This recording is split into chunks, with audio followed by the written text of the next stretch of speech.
Welcome to episode 37, Economic Extraction Models. So Kira is gonna list everything we're gonna cover, and then we are gonna start covering the points, because we like to get right into it. There's a bunch of stuff to cover, and as you notice, we're trying to keep this episode just slightly shorter for those of you who have a preference for that. We try and make you happy, all of you, okay? Yes.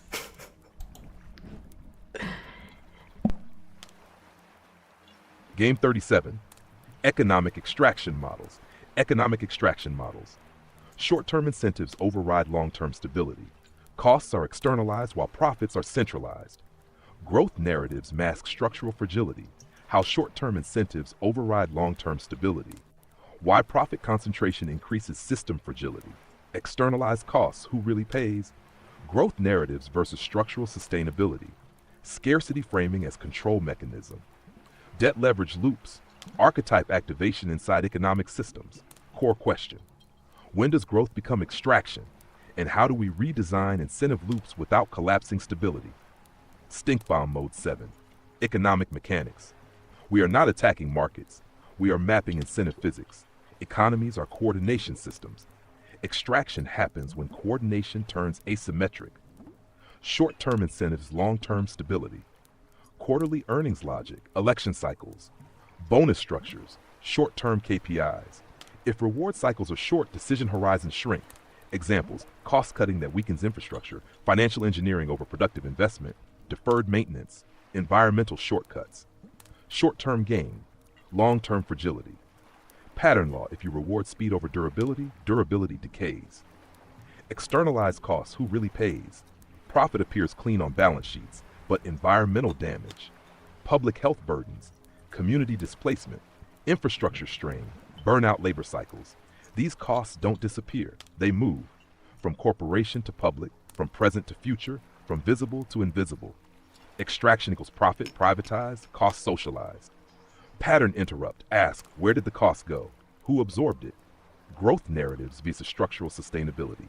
Growth feels good. Growth signals success. Growth attracts capital. But not all growth increases resilience. There is productive growth, value creation, extractive growth, value transfer. If growth depends on debt expansion, resource depletion, labor compression, narrative hype, it is fragile growth. Fragility marker. If expansion requires constant acceleration, slowdown becomes crisis. Profit concentration and system fragility. When wealth concentrates, political influence concentrates, risk insulation concentrates, exit options concentrate flow. Meanwhile, systemic exposure disperses. Highly concentrated systems are efficient but brittle. Small shock, large cascade. Has scarcity framing as control mechanism. Scarcity can be real, but scarcity can also be constructed. Narratives like there's not enough, cuts are unavoidable, this is the only option. Scarcity reduces perceived choice. Reduced choice increases compliance. Pattern literacy asks, is the scarcity structural or strategic? Debt leverage loops. Debt amplifies growth. Temporarily, debt also amplifies collapse. When systems rely on rolling debt, refinancing cycles, ever-expanding credit, stability depends on confidence. Confidence is narrative dependent. Narrative shock, liquidity shock. Archetype activation inside economic systems. Under extraction pressure, Titan, consolidation and merger dominance drama oracle, too big to fail. Certainty tone vixen. Status consumption signaling. Siren, fear-based economic messaging. Fox shadow, market paranoia, architect, complex financial engineering. Unregulated archetypes accelerate fragility. Regulated archetypes build sustainability. When does growth become extraction? Growth becomes extraction when incentives reward transfer over creation. Risk is shifted downward. Costs are hidden. Accountability is delayed. Narrative replaces audit. Extraction is not always illegal. It is misaligned incentive architecture. How do we redesign without collapsing stability? Not revolution, redesign. Key levers: align executive reward with long-term metrics, price externalities transparently, decentralize risk concentration, shorten feedback loops, protect whistleblowers, incentivize durability over acceleration. Extraction thrives in opacity. Sustainability thrives in transparency. Economic systems are not evil. They are programmable. The question is, who programs the incentives and who audits the code? Flow, do we deep dive one layer first, externalize costs, debt loops, scarcity framing? Or do we run a grounding before episode 37 expansion continues? So I said, let's deep dive in all the layers. We will do the grounding after. But remember, if you feel activated at any point before any grounding, there is that tapping video going. And just by simply tapping on our own meridians, we can ground ourselves, and it's a personal choice. So it's there to remind you, and also because by looking at something, even with the side of our eye, we are training our brain to learn that. And then eventually, when we need it, we can apply it. But it's always a personal choice. Remember that. So here is what Kyo said. Game 37, Economic Extraction Models. Full deep dive, all layers. Stink Bomb Mode 7, structure only. No ideology, no villains, incentive physics. Short-term incentives vs long-term stability. Mechanism. Most executive reward systems are tied to quarterly earnings, stock price performance, political cycles, short KPI windows. When reward windows are short, decision horizons compress. What happens structurally? Maintenance is deferred, labor is squeezed, long-term R&D declines, environmental safeguards weaken, financial engineering replaces productive investment. The system appears efficient, resilience quietly erodes, pattern law. If stability is not rewarded, instability compounds. Externalized costs, the hidden transfer. Core dynamic profit looks clean when costs are moved off the balance sheet. Common externalizations, pollution, public health care, infrastructure wear, taxpayers, worker burnout, social systems, financial collapse, bailout structures. The market signals look positive. The system health weakens elsewhere. Extraction equation. Private gains, public cost, delayed recognition, fragility accumulation. Pattern audit. Where did the cost go? Who absorbed it? Is it visible? Growth narratives via structural sustainability. Growth mythology. Growth equals success. Expansion equals strength. Scale equals inevitability. But growth has types. Regenerative growth, capacity building. Extractive growth, resource draining. Extractive growth depends on constant acceleration, credit expansion, resource throughput, labor compression. When growth requires speed, slowdown becomes systemic threat. Fragility indicator. If the system collapses when growth slows, it was never stable. Profit concentration and fragility. Concentration effects. As wealth concentrates, political influence centralizes. Media narratives align. Risk insulation increases. Exit mobility rises. Meanwhile, system exposure disperses. Highly centralized systems are efficient, predictable, brittle. Small shock amplified cascade. Scarcity framing as control. Scarcity can be natural. Scarcity can also be framed. Messaging like there's no alternative, we must cut. There isn't enough. Scarcity reduces perceived options. Reduced options reduce resistance. Pattern audit. Is scarcity structural or narrative leverage? Are resources truly scarce or unevenly allocated? Debt leverage loops. Debt as accelerator. Debt enables growth without immediate cost, but debt shifts risk into the future. Debt loops require confidence, refinancing capacity, expanding credit. When expansion slows, debt stress surfaces, leverage pattern. More debt, higher growth pressure, more expansion, greater fragility, confidence shock, rapid contraction. Debt amplifies both upside and collapse. Archetype activation inside economic systems. Under economic pressure, Titan, consolidation and dominant strategy. Vixen, status consumption signaling drama. Oracle, market certainty, rhetoric, siren, fear-driven spending or panic. Fox Shadow, speculative paranoia. Architect, overcomplex financial instruments. Chimera, system arbitrage across domains. Unregulated archetypes magnify volatility. Regulated archetypes stabilize markets. When growth becomes extraction. Growth crosses into extraction when value creation is replaced by value transfer. Risk is pushed downward. Gains are privatized. Costs are socialized. Narrative replaces transparency. Feedback loops are delayed. Extraction doesn't require evil, only misaligned incentives. Redesign without collapse. Reform levers, reward durability metrics, price externalities transparently, distribute risk, shorten accountability cycles, increase financial transparency, protect dissent inside economic institutions. Stability emerges when long-term incentives, short-term bonuses. Economic fragility is not random, it is patterned, and patterns can be redesigned. Flow, next we close with a full 12 archetype grounding for economic domain regulation. Then we preview what follows after game 37. So I said, let's do the grounding now, because we've covered quite a bit. And grounding is at the core of being able to watch anything and keep our sovereignty.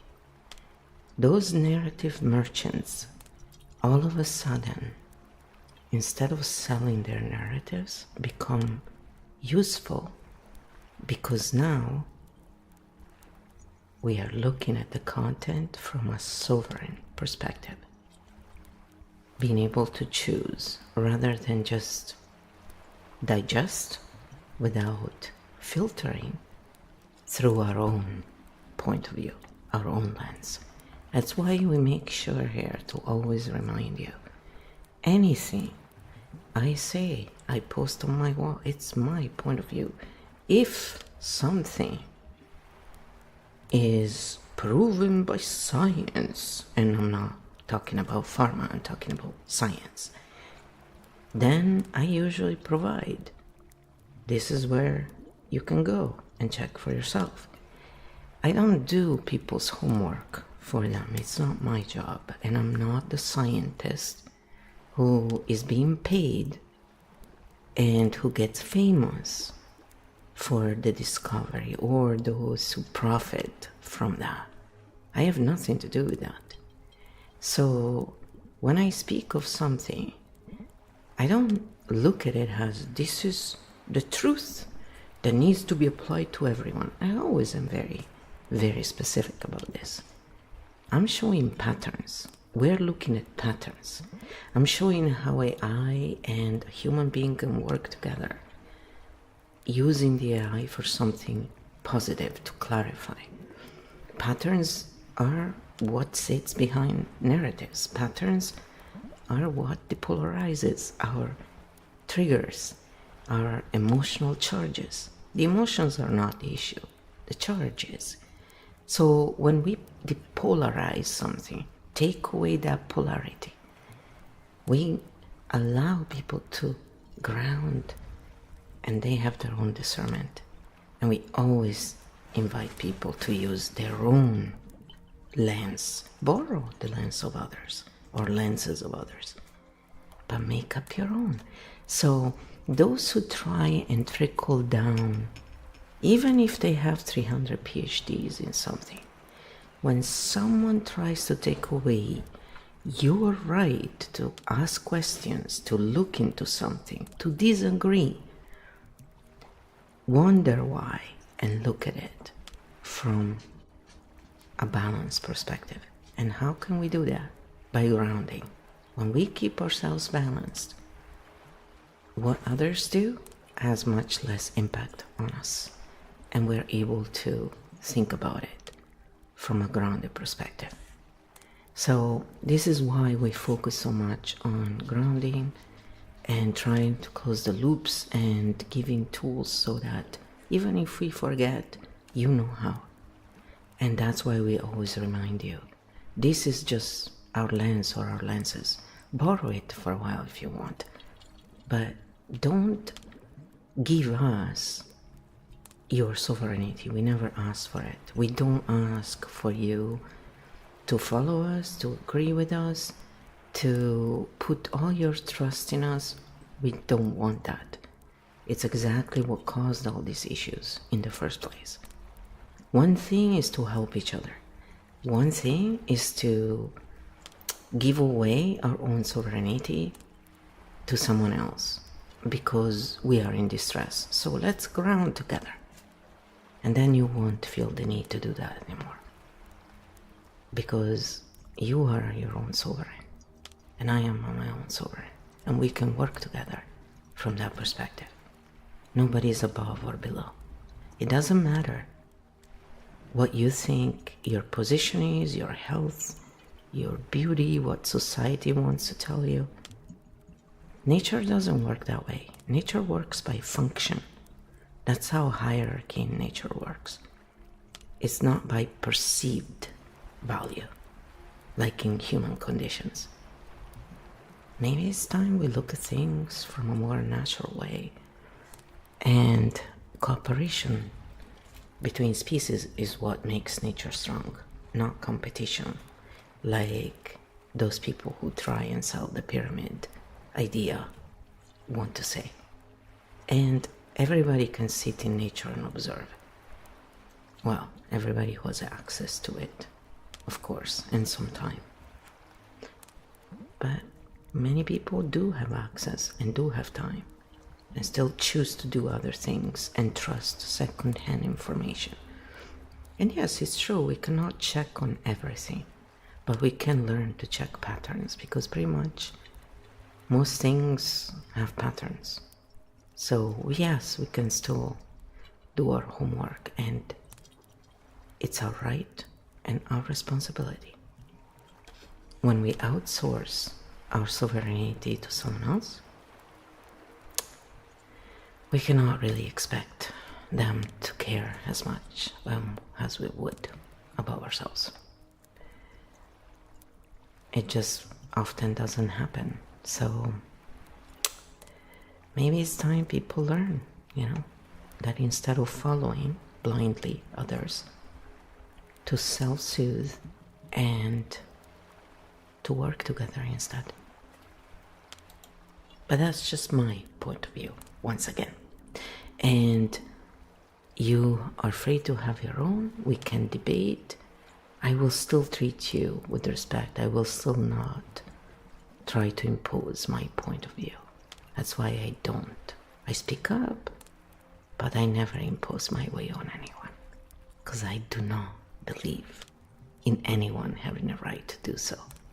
That's why I don't agree with celebrities or anyone in a position of power pushing one product or the other while knowing that many people will trust them intrinsically and not stop and think about what they're trusting. So it's performative authority, and it works, and we know this, especially when people are in distress and are too busy surviving and they don't have time to go and check. So it's easier to trust, right? As we already covered. And these things are real things, and they regard all of us. So the fact that people feel the need to attack their peers because they're simply speaking up and offering their point of view is a big telltale, because they'll accept celebrities doing anything and saying, oh, they have a right because they're human beings. It's not the same. It's like saying the Queen of England, who had the power to decide over the people, should be treated in the same way as the people. Well, then you should also live in the same way. And you don't. You want the power, all the cushy life, then guess what? You have the responsibility and the accountability. And by the way, I don't recall ever giving the power to any of these people. Do you? So, it's a question of fair to fair. What's going on? So, to get more offended by people offering their opinion than the actions of those who impose their way, it's quite laughable. Can we agree on that? Opinions cannot hurt you, me, anyone, but actions can. So, words only hurt us when we agree with them, but actions will hurt us even when we don't agree with them. That's the main difference, for those of you who are still confused. And by the way, if you agree with the words that are being said, then it's something that maybe you may want to work on, It's how we look at it as well. But without diagnosing or giving therapy here, because it's not what we do. It's just suggesting that the pattern shows that, maybe. But again, it's a personal choice. And I've been known to help people who chose, for example, to go with pharma, even though I will never use pharma unless I have no other choice, literally. So I'm completely not for it. But I was there for them because it's not my position to choose. So, to assume that just because someone speaks up about the injustice of what's going on out there, to assume that they do it because they have some agenda when there is no proof of that.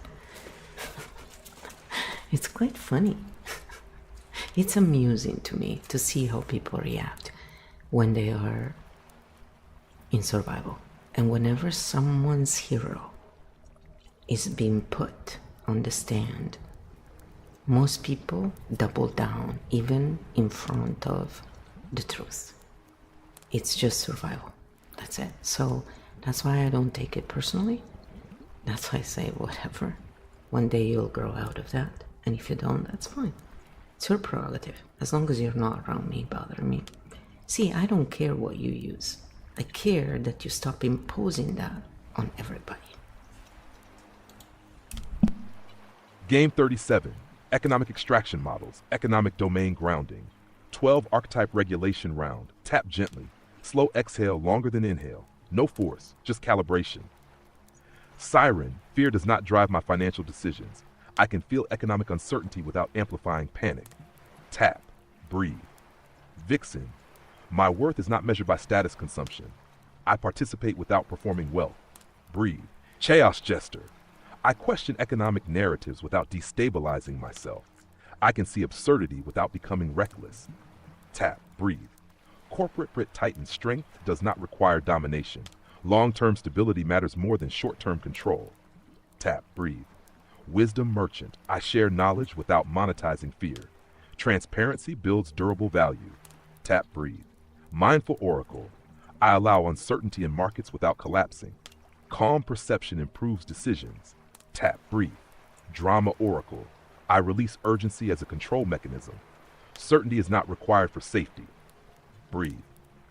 Fox Shadow, I question systems without assuming collapse. Discernment replaces paranoia. Fox Ascendant, I observe incentive patterns calmly. I do not overreact to volatility. Tap, breathe. Architect Origin, I separate structure from story. I see design without carrying the weight. Tap, breathe. Architect Primarch, I think long-term beyond cycles. I design for durability, not acceleration. Tap. Chimera Core, I integrate complexity without fragmentation. I remain steady across domains. Tap, breathe. Final loop closure, hand on chest, slow inhale, long exhale. Repeat. Growth does not require extraction. Durability is strength. I participate without being captured. Economic domain regulated. Loops closed cleanly. When you're ready, Architect, we preview the next structural domain. Then I said, okay, let's show what will be in game 38. So, It's funny because you will see in the next episode what we did.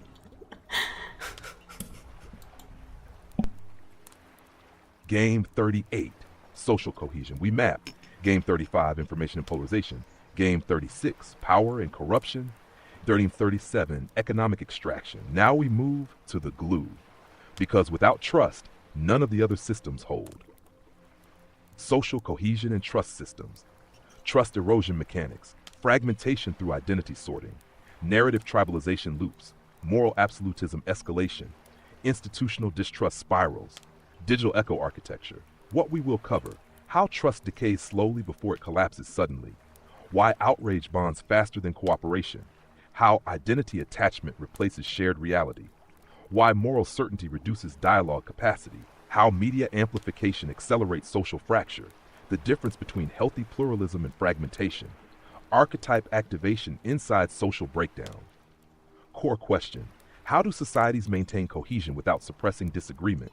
And how do we rebuild trust without forcing conformity? Why this domain matters. If trust collapses, information becomes weaponized, power centralizes faster, economic fragility accelerates, crisis manipulation becomes easier. Trust is the stabilizer variable. Without it, every system destabilizes faster. Under social stress, siren, emotional mobilization, drama, oracle, moral absolutism, fox, shadow, suspicion spiral, vixen, status, tribal alignment, titan, hard boundary enforcement, architect, withdrawal into abstraction. Regulated archetypes build bridges. Unregulated archetypes fracture cohesion. Game 38 is where we address not who is right, but how we stay connected while disagreeing. Rest steady, architect. We go deeper next. Alright, so this is the end of this episode. Hopefully you feel nice and grounded. And again, when we ground ourselves, however way you choose to do it, even when people say stuff that goes against our belief system that could trigger us in survival, we can process it instead of, fighting. And that's why it's so useful to learn the grounding, because we don't need to agree with each other to respect each other. Live and let live. Respect is given to all. As long as we're not overreaching, let people live how they want. It's not really that difficult. And that's the whole point. So I hope you find some solace in this world that pushes one narrative or the other. And that's why I like to remind everyone, just because we say our opinion openly, it doesn't mean we're here to try and impose it.